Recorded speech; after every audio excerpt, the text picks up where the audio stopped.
바쁜 당신이 알아야 할 모든 것 여기에 있습니다. KBS 1라디오 김성환의 시사야.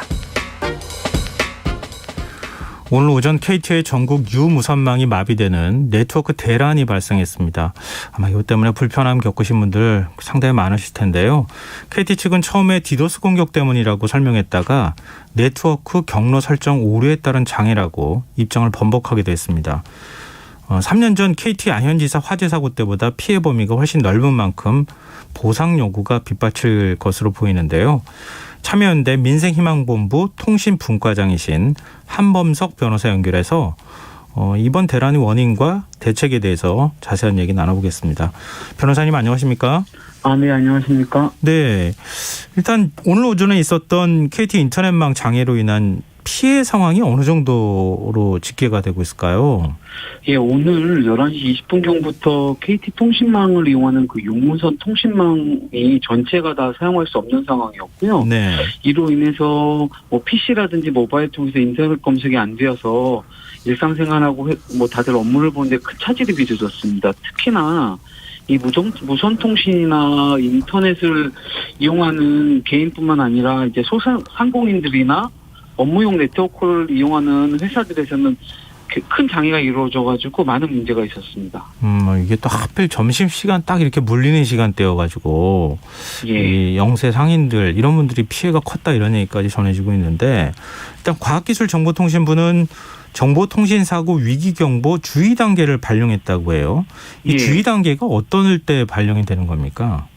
예, 정보통신사고 경보가 관심, 주의, 경계, 심각 이렇게 네 단계로 나눠지는데요. 네. 그 사이버 피해 가능성이 관심이 좀 있는 경우에는 관심, 일부 망 장애가 있는 경우에 주의, 침해 사고가 이제 다수기간이나 발생하거나 피해 규모가 크게 확대될 경우 가능성이 있으면 경계, 국가 차원의 주요 정보통신망 장애나 마비가 있고 전국적으로 발생하면은 심각 단계로 상향이 됩니다. 근데 아무래도 이제 피해 규모라든지 일부 망에서만 장애가 발생했다라고 해서 주의를 발령했던 것으로 보입니다.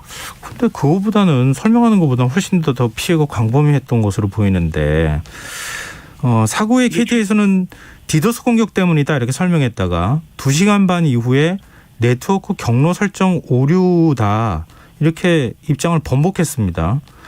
이런 KT 측의 대응은 어떻게 보세요?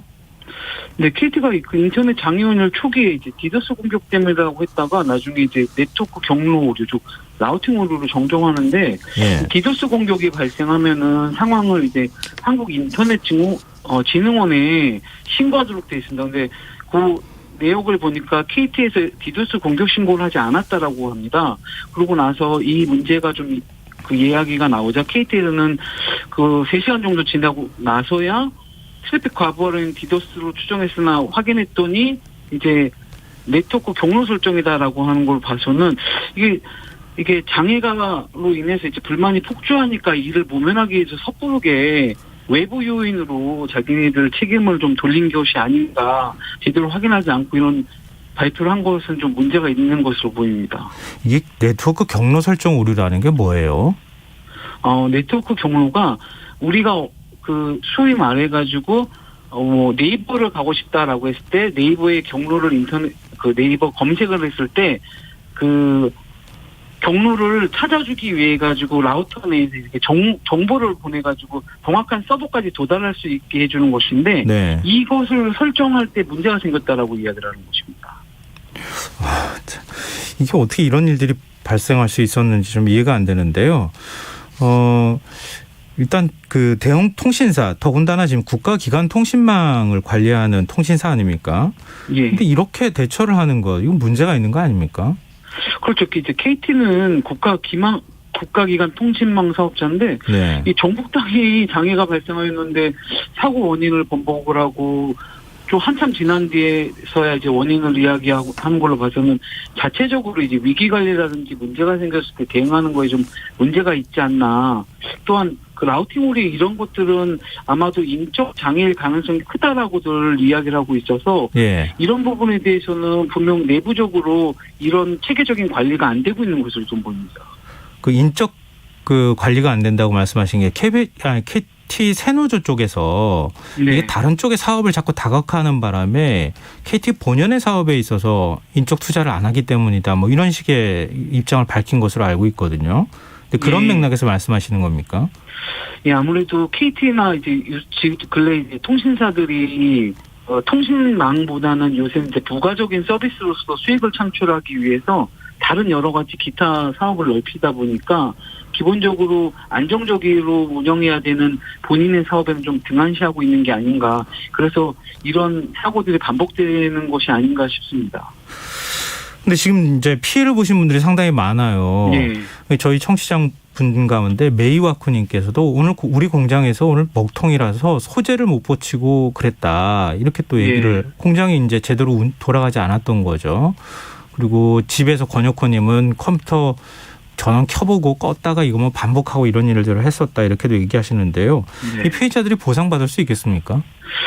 이제 약관만 적용하면은 실질적으로 이제 약간의 기준의 범위에 들어가는 시간이 아니기 때문에 이용자들이 이제 보상을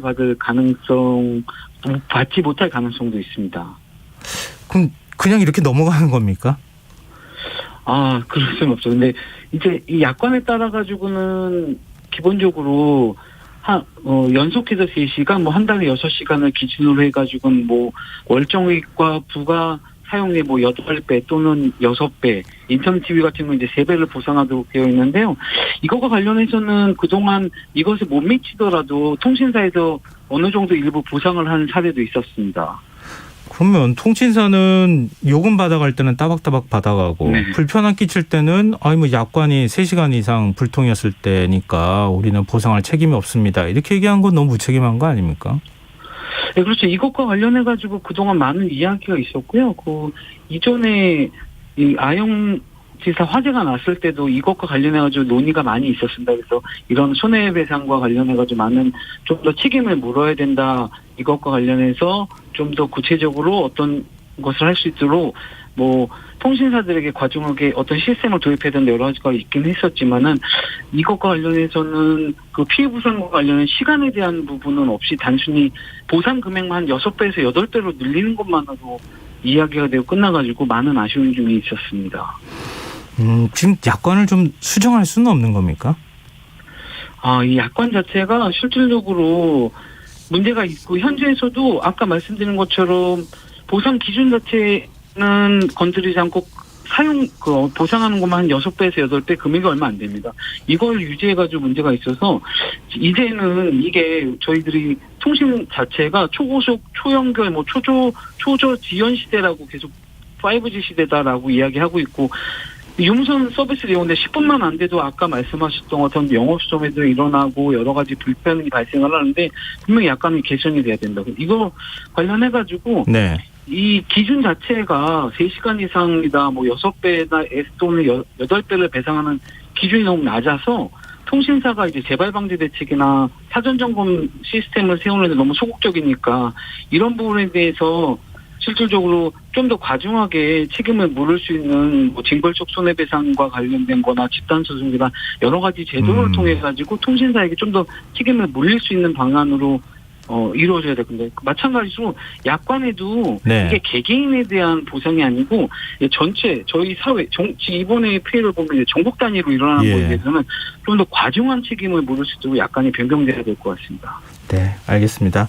오늘 말씀 여기까지 듣겠습니다. 말씀 고맙습니다. 예, 감사합니다. 네, 지금까지 참여연대 민생희망본부 한범석 통신분과장이었습니다.